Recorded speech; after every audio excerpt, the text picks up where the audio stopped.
Genda Rwanda uri nziza, iyo humeka amahoro, ibyiza bigutatse Rwanda ni byinshi cyane sinabivuga ngo mbirangize. Ndi Cyitatire cya Rudasumbwa sintentirwa nigereyeho nkaba Rudasumbwa mu byo nkora simpanga amaso akimuhana mutagamburuzwa mu guhiga nkaba intore yatorewe guhamya imizi y'umutima w'umuco. Nazindutse ya Rubika ngenda nkiyagatera niruka amasigamana kuko nari nigeze syora umusindi narenza akarwa ndi kwandika umunani nsa n'uwanyoye inzobya njya kubatera rwaserera kuko bamugaraguje agati rubanda nabahanya.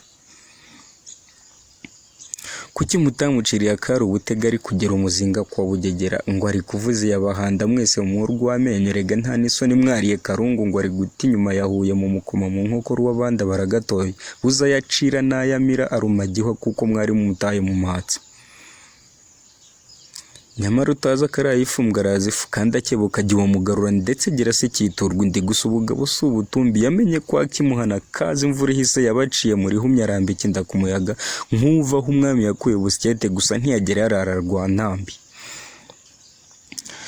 Dore agakurikiwe n'abagabo ntikabasiga nubwo umwami uteye utwatsi yaririye arimara yinyara mwisunza kuri yo bwabaga nk'uwishyura inka ya Nyangara.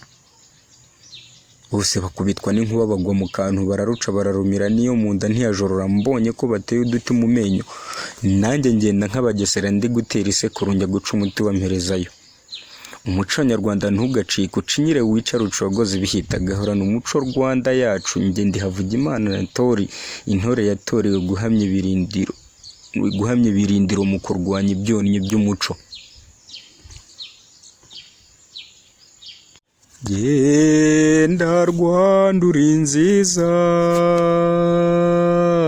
iyo humeka amahoro.